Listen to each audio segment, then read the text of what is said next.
Hey,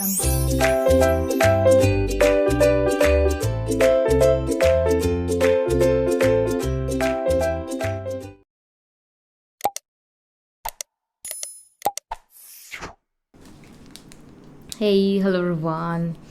So कल last class में हमने किया था पेपर 1 के जून 2020 के प्रीवियस ईयर क्वेश्चंस, राइट? तो इसमें से हमने कुछ क्वेश्चंस कर लिए थे, कुछ क्वेश्चंस नहीं किए थे, तो वो मैं आज कंप्लीट करवा रही हूँ आपको। और कभी भी आपको कोई भी डाउट हो, कुछ भी आपको बोलना हो, तो आप नीचे कमेंट सेक्शन में प्लीज़ मेंशन कर दीजिए कि एग्जैक्टली आपको क्या डाउट है, कोई प्रॉब्लम है, so that I could able to solve it.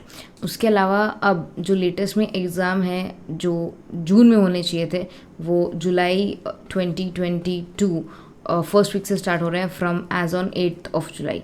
So make sure 8th of July के लिए अगर आपको प्रिपरेशन करनी है, you have to do a lot number of hard work. इसमें I could help you and Unacademy could also help you. If you are not there on Unacademy, I would highly recommend you everyone to join Unacademy.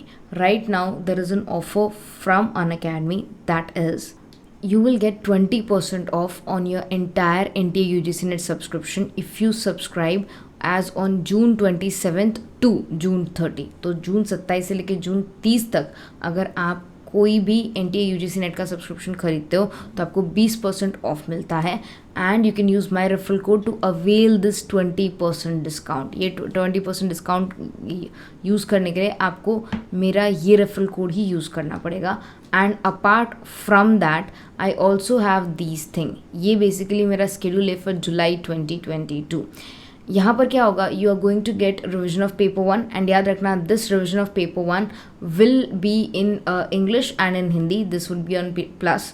फिर paper 1 के PYQs होंगे special class में, paper 1 के PYQs होंगे plus में, and commerce का revision होगा plus में। यहाँ पे आपको मिलेगा live lectures, doubt solving sessions, revision notes जो कि एक बहुत शॉर्ट एंड कॉम्प्रिहेंसिव नोट्स होते हैं। नोट्स इंग्लिश और हिंदी सब में होंगे। सो ये सारे बेनिफिट्स आपको मिलेंगे if you are going to buy only one subscription लेने के बाद आप किसी भी एजुकेटर की क्लास देख सकते हो। There is no you can say restriction कि आप ये सर की या ये मैम की क्लास नहीं देख सकते। So make sure if you have decided to come on Unacademy Plus, you can use this particular subscription to avail 20% off from June 27th to June 30। So now अब हम start कर सकते हैं हमारे remaining questions. The face TL model, TL here means teaching and learning model.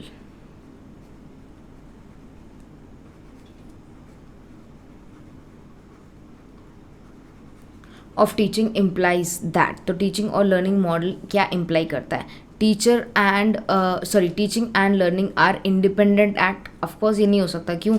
क्योंकि suppose पढ़ा रही है तो एक बच्चा भी होना चाहिए और दोनों इंटरेक्ट करने चाहिए, तभी जाके कोई एजुकेशन होगा या कोई प्रोसेस होगा। बट अगर ये दोनों इंडिपेंडेंट है कि भाई मेरे को जैसे पढ़ाना होगा मैं पढ़ाऊँगा, आपको समझ में आए या ना आए तो आपकी मर्जी, वेयर एज स्टूडेंट को कोई इंटरेस्ट नहीं है पढ़ने में, सो वैसे टीचिंग नहीं होती बेटा, ना वैसे लर्निंग होती है।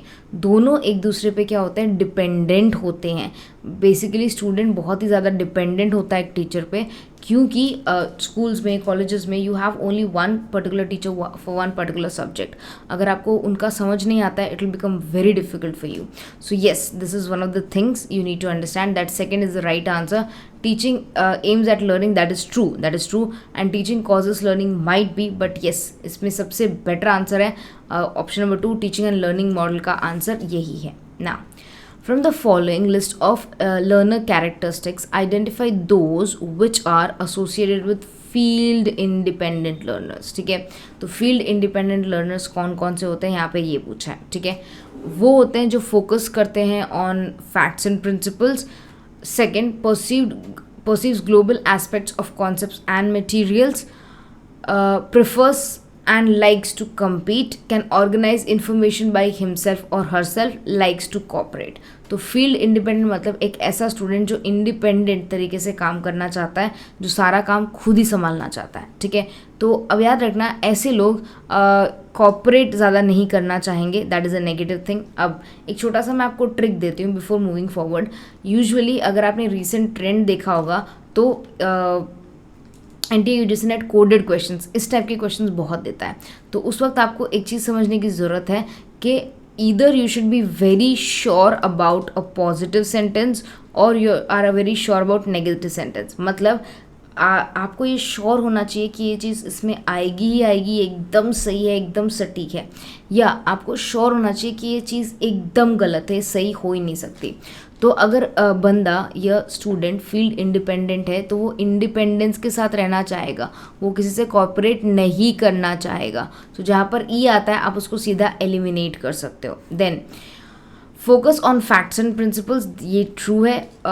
Prefers and likes to compete, yes, क्योंकि वो इंडिपेंडेंट है। Can organise information by himself and herself, so that is the correct answer, A C D. बहुत ही सिंपल आंसर था, यहाँ पर वो यही बता रहा है कि भाई फील्ड इंडिपेंडेंट वो पर्सन होता है जो इंडिपेंडेंटली सब कुछ मैनेज कर सकता है, जिसको किसी की मदद लेने की या मदद देने की ज़रूरत नहीं है। Next one, Which of the following are said to be style related competencies of effective teacher? कि भाई टीचर में स्टाइल रिलेटेड competencies क्या हो सकता है?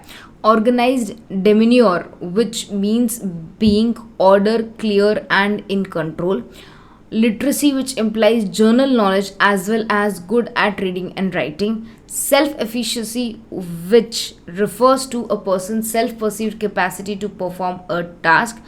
Flexibility, which means to be sensitive and lenient, and evaluating and providing feedback. अब ध्यान से अगर आप देखिएगा तो इफेक्टिव टीचर के स्टाइल रिलेटेड कॉम्पिटेंसीज क्या है ये पूछा है, ठीक है।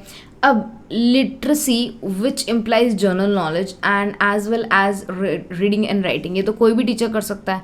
तो हम स्पेसिफिकली किसी भी एक टीचर को इस तरह क्यों इफेक्टिव टीचर मान रहे हैं? नो, सिर्फ यही नहीं, सिर्फ रीडिंग और राइटिंग के स्किल्स नहीं चाहिए, स्पीकिंग के भी स्किल्स चाहिए, कम्युनिकेशन के भी स्किल्स चाहिए।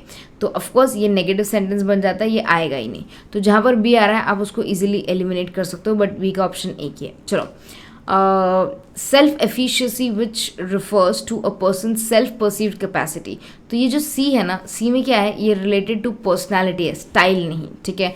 तो ये भी नहीं आएगा। तो जहाँ जहाँ सी आ रहा है आप उसको एलिमिनेट कर सकते हो।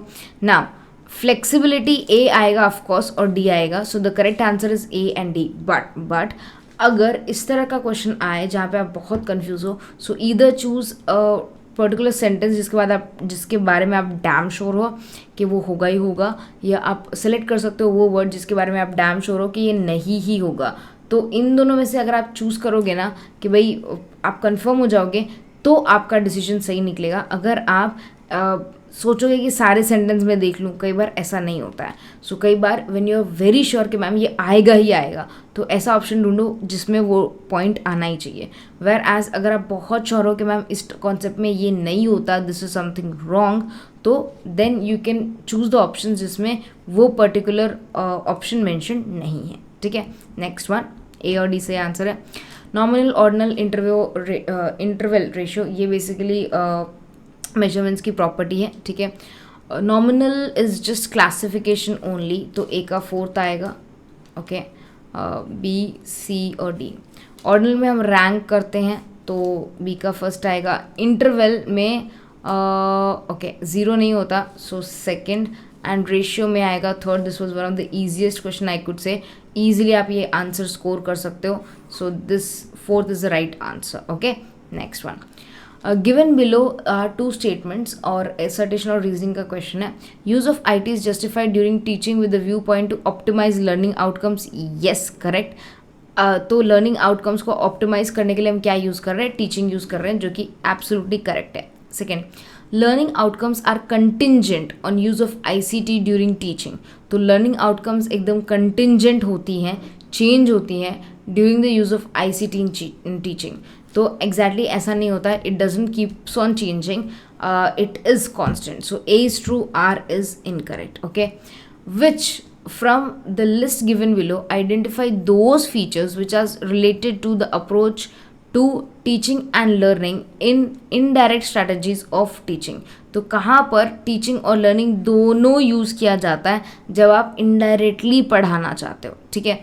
So here engagement in enquiring process, yes, जैसे एक लर्नर एंगेज होता है वैसे ही यहाँ पर एक टीचर को भी एंगेज होना चाहिए, ठीक है। कॉन्सेप्ट बेस्ड कंटेंट प्रेजेंटेशन, ये सिर्फ और सिर्फ टीचर कर रहा है, ठीक है, टीचर ही ये काम करता है। Gaining attention and informing the learners about the instructional objective, so this is done by teacher only, right? Presenting the stimulus material and stimulating the recall and prerequisite learning. Okay, encouraging students to use the reference of their own experience, right? तो यहाँ पर own experience से जाओ, so A और E आएगा ही आएगा, जहाँ पर A और E आ रहा है उसको चूज कर लो, A B और E आ रहा है, I think this is the right answer. अब अगर आपको एग्जैक्टली नहीं पता तो भी आप इस ट्रिक से क्या कर सकते हो, मैक्सिमम क्वेश्चंस इजीली सॉल्व कर सकते हो। The next one is for use during teaching, from the list of given below, identify questions that are process type rather than content type. Process मतलब प्रक्रिया जिसमें step by step process होता है। A divergent questions, a fact based questions, a concept based questions, a lower order question or a higher order question. Okay, so the correct answer is A, C and E is the right answer. So this, इसके लिए आपको types of questions पढ़ने पड़ेंगे, then you'll get the exact right answer. Okay, so this was it for today. I hope आपको एक sessions अच्छे लगे हो। Please comment section में comment करके ज़रूर बताइएगा कि आपको ये videos कैसे लगे। Take good care of yourself. Study hard everyone. Bye.